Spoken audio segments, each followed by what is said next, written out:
I'm talking with Rachel Priest at the beautiful Bert Sutcliffe Oval here in Christchurch.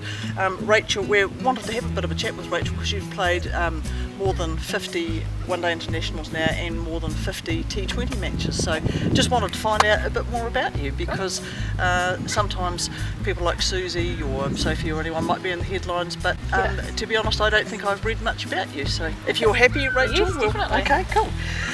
So what I wanted to ask first of all is what year did you first represent New Zealand?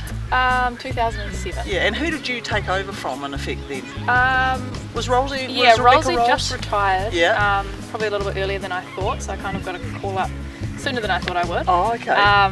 And there was actually a couple of us. Ron Milburn was still Right, playing then, so okay, we kind of yes. shared it at the start. Oh, right, okay. So I've kind of shared it along the way. Obviously Katie Martin has yes. played as well. Yes. So yeah, I mean along the way it's been kind of a shared thing, but at the moment it's just me. So Yeah. yeah, it's a bit tough on the body, but okay. keep going. Yeah, oh, okay, good on you. When you say it's tough on the body, have you had any particular injury issues throughout your career that are, that sort of keep niggling? Yeah, I had quite a serious knee injury for a while, but it's actually really good at the moment. Okay. When I say the body's no good, it's actually probably the best it's been for a long time. Oh, good. So that's kind of keeping me going at the moment, and I'm really enjoying the cricket, so hopefully it can continue for a little bit longer. Did you get the knee injury playing cricket or Yes, playing a yeah, different actually sport? in my first series at home I injured it, so it's quite a long time ago now, Right. but it's all good at the moment, and hopefully it stays all good. Oh, fantastic. And now you're a Naki girl? Yep. Yeah. So are you from New Plymouth or Yep, somewhere else? Yep. Yeah. New Plymouth, And, yep, and, Naki girl. and so where do you currently live? I currently live in Wellington. You live in Wellington? Yeah, so I moved there probably 3 years ago now. Okay. Yeah, I'm playing for the Blaze now as well. So, Oh, right. And so how many years have you been playing for the Wellington so Blaze? this season was my second season. Yeah. So yeah, I played probably about 10 years for CD, Right. and now 2 years with Wellington. It's been really great. Right. Has it been easier because you're all in one place? So I always when I was playing, I always used to think it must be very challenging for the Central District girls to come from such a wide area. Yeah, I think when I was playing for CD, we really only saw each other maybe twice before the season Right. started, so that was really difficult, and they still have those same challenges now.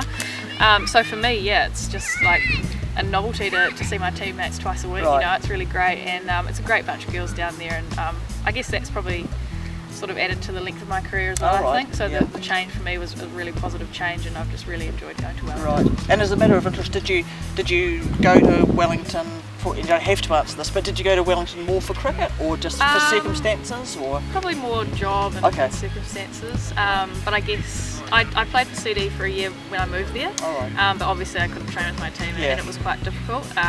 So yeah, I guess it's probably the best thing that's happened to me is going to Wellington, and yeah, it's just really added to my career. All right, great. And I know that you didn't start out your White Ferns career batting in the top order because I was at my train spotting best last night and saw that when you played in the 2009 World Cup in Sydney, I think that you batted against Australia at number 9 and against England at number 11 in both. Yeah. And I'm really fascinated as to how you've now got to opening. So how's that come about? I've been sort of in the top order domestically for quite a long time. I opened for quite a lot for CD, Right. And I've been opening T20s for Wellington and going 3 in the one days. Right. So I guess I think they just put me up there in the West Indies tour just to kind of take a bit of pressure off Susie for one, right, yes. and just try and get us off to a good start. Yeah. And I had a bit of success over there in the last one day, and then in the T20s it went okay. Right. And then Hamish just wanted to kind of have that consistency really, and leave the two people up there. Yes. And I think it's gone pretty well so Yeah. far, and I'm really enjoying it, and I think me and Susie are kind of building a good relationship and a good partnership up the top there, Yeah. and I think that's what you need to get off to a good Well, start. it takes time to develop that as Yes, well, doesn't it? definitely, Because even just with things like calling or Yeah. I mean, and it's really crucial, isn't it? It is, yeah. I think the calling thing we're still working on, Yeah. but I mean that'll come, and we really enjoy batting together, and I mean that partnership we had in the first one day was just so awesome for us, Right. and that helps build a good partnership as well. Oh, you know, of course, yes. For the whole series now, I think we'll be fine, and we're sort of going along well. I mean, it doesn't come up every day like No, today. that's right. And yes. that happens. That's cricket, but Yeah. I think it's really good for the future, and hopefully looking towards next year and 2017. Hopefully we can keep going. Good, because of course it's culminated in you having your best one-day international score of 96 not out, and that was in the third match, wasn't it? And you had a really good partnership with Susie, and then again at my train spotting best, a match winning partnership of 153 with Amy. So that must have been a fantastic feeling to be able to, take that game out. We were really desperate for the championship points, and at that point you were 1-1 in the series. Yes, I think just for me personally, it was nice to be there at the end. It's quite special, and it was special with Branch because we started off in the same year, same game, I think. Yes. So to be there with her at the end was really special, and obviously to get us off to a good start with Susie was great as well. Yeah. And I think just for us chasing that down was a big sort of change for us. I mean, knowing that we can do it, and that if we just give ourselves the time that we can do it against a really fantastic opposition. So I think that was a little bit of a turning point for me in knowing that I can do it at this level. Do you know what your previous highest score? I think it was 70 something in the West Indies. So I mean that was just a fantastic score there, but I was happy to sort of sit back and watch Branchie finish it off there. I was pretty tired at the end, so I was pretty happy when she finished it off. But it was a really special moment and a special feeling, and just really lucky to be given the opportunity to be out there to do it. So. And it is fantastic. It's really important to have those opportunities, isn't it? Because like today, we're talking today, and same thing, you've had a walloping by 9 wickets from them, just like you gave them the walloping. So it is really important to have those special times where you look back on your own innings and know that you can do it. I think as we've said probably in a lot of our meetings, the series is going up and down at the moment. But when you can look back and know that you've had those kind of partnerships and that we can do it, and we've, in some of the games we've smashed them, but obviously today we've been smashed. So it's finding that consistency, but obviously having those positive moments to look back on is really special, and leading forward to the future and to the Indian tour, we'll know, that we can chase those scores down, and then we can set big totals as well. So. Do you find playing between the ODIs and the T20s, is it really different? Because I've not played T20s, so is it a really different mind shift? Like when you play T20s, like are you much more hyped? I think probably for me it's not too different because I kind of bet similar well, probably not as much now. Right. I've kind of reined it in for the one-dayers, but I think it definitely is. There's more hype probably around the fielding because it's only a short amount of time, and it all does go very quickly.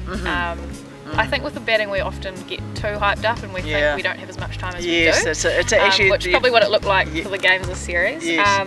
But I think it definitely is more hyped up, and it's just the speed that it has to go, and it's just the way it is. But it definitely feels like a lot longer game today because coming from T20s. Yes, absolutely. But T20s is great, and we love playing it, and just it didn't come off for us this time, but we had that good win in the middle there. That's true.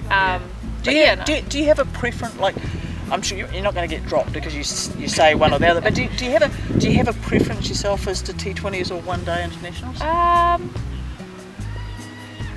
really. Okay. I think they've both got good and bad things about them. I guess that's okay. I enjoy T20s because it means you can kind of go for it a little bit more. But then again, the knowing that I've got the time to build an innings now, opening in one day, I guess that is quite exciting as well for me. So, and it's a change. Yes. Because normally I've come in 9, 10, 11 and had to go for it from ball one. Yes. So probably not at the moment. I'm enjoying both forms and just loving it really. Yeah, really good.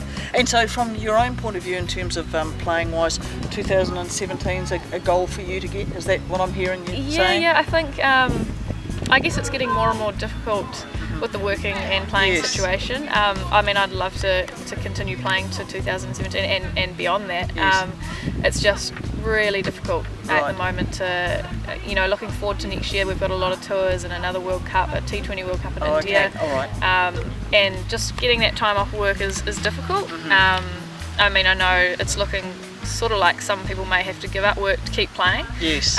Which obviously is difficult. Well, I guess with the Big Bash coming up that's been announced, hopefully some people will be able to pick up contracts and bring some more money in that way. But I mean, we all just absolutely love playing for New Zealand, and I'm sure people will do whatever they can to keep playing. I mean, you've only got so long to play. You've got your whole life to work. But then on the other hand, you have cost of living and things like that. I mean, I've got a mortgage and things to pay for, and it's difficult. But I guess you just make it work the best way you can. And I guess, I mean, the longer I can play, the better for me personally. I feel like I'll just do what I can to keep playing, but it is really, really hard. And because do you work full time? Yeah, I work full time. So a 40-hour week? Yep. Yeah, and who do you work for? I work at the ASB Sports Centre in Wellington, so it's a 12-court sports facility. Oh, right. Yeah, do the bookings there. So yeah, I mean, it is tough to fit everything in, and you know, sometimes you're sitting there at work thinking, I just want to be training, and you know, and then when you finish work, you're like, oh, I don't want to go to training now because you know, you're knackered. But I think we just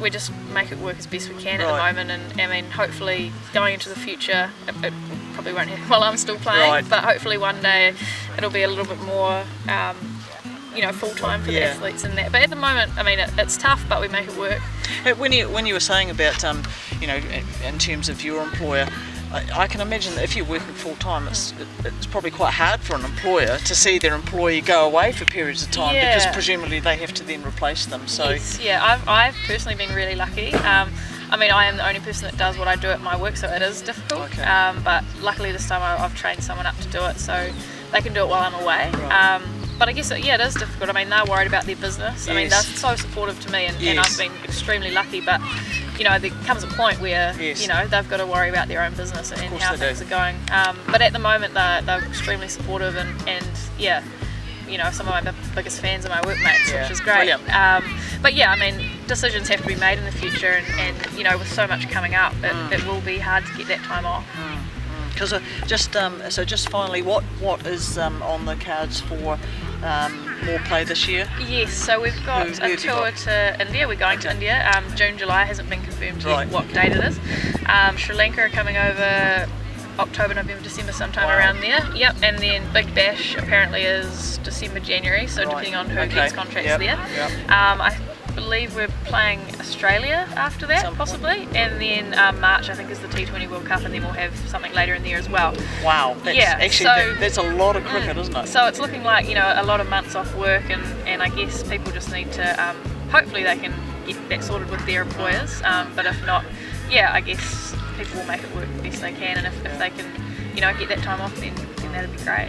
Certainly, it's probably something from a New Zealand cricket point of view. If it's not able to be sustained from a financial point of view for the people playing the game, well, then it just doesn't work, does it? Yeah, so I guess that's going to be an issue that perhaps needs to be addressed. Yes, and I think obviously with those contracts that were, you know, given out last year, that's a great step in the right direction. But it just, something needs to happen, I guess. Because to be fair, look, it's a great step in the right direction, but it's not enough money that you can not work. No, definitely not. I mean, it's great to have it, but like you say, it's not. It's definitely not enough for me to give up work anyway.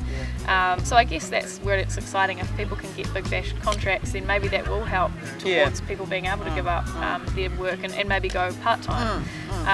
But I think for me, moving towards 2017, it's, you know, some big decisions have to be made.